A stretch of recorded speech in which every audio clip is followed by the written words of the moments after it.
চিপাঝাৰ সমষ্টিৰ আটাইতকৈ গুৰুত্বপূৰ্ণ স্থানেই হৈছে আমাৰ এই কুৰুৱা, বাজনা পথাৰ আৰু আমাৰ মানে গণেশগুৰি। এই তিনিটা পঞ্চায়তৰ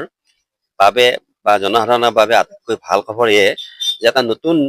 এটা দিগন্তৰ সূচনা হৈছে আৰু গোটেই দিগন্তৰ সূচনাটো আৰম্ভণি কৰিছে, শুভাৰম্ভণি কৰিছে আমাৰ ডক্টৰ হিমন্ত বিশ্ব শৰ্মা ডাঙৰীয়াই। দলংখনৰ লগত ৰিং ৰোডৰ লগত ইতিমধ্যে আমি অসমমালা সংযোগ আৰু গোটেইখিনি ক্ষেত্ৰতেই ইয়াত আজি যেনেকে গ্ৰাম্য পথসমূহৰ মানে ভাল কৰাৰ কাৰণে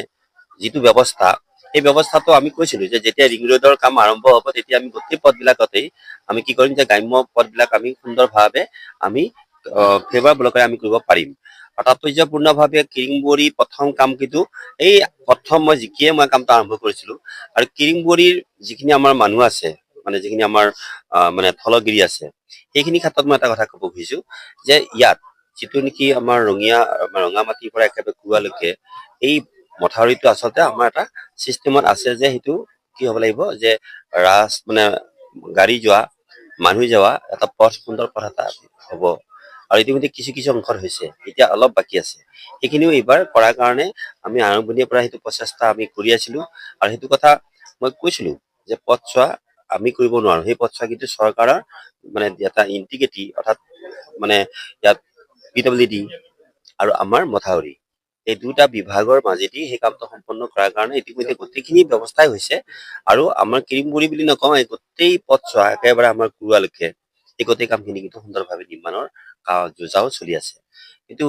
অন্যান্য গ্ৰাম্য পথবিলাকক আমি 1 জুলাইৰ পৰা আৰম্ভ হ'ব আমাৰ VVG ৰামজী। গতিকে মই আকৌ এদিন গোটেই পঞ্চায়তৰ কাৰ্যকৰ্তাসকলৰ সৈতে বহিম, মোৰ কাৰ্যকৰ্তাসকলৰ সৈতে বহি পেলাই কোনটা পথ, কাৰণ মই আমাৰ যিবিলাক নেকি আমাৰ মেম্বাৰ আছে সেই মেম্বাৰবিলাককো মই কৈছো কি কি পথ মানে বাকী আছে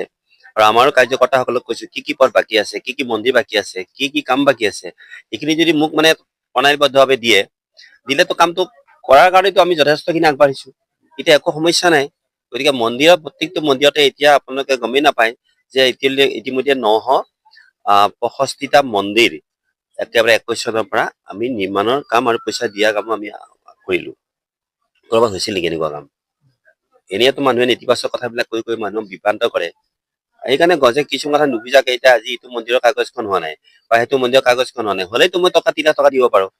কিন্তু এতিয়া দিয়াৰ কাৰণে এতিয়া আছে ন সময়, দিলেই হ'ল, হৈ হাল্লা কৰি লাভ নাই। কাৰণ কিৰিংবৰী কথাটো ই অনবৰতে মোক কৈ থাকে, কিৰিংবৰী এটা পইচা মই দিছো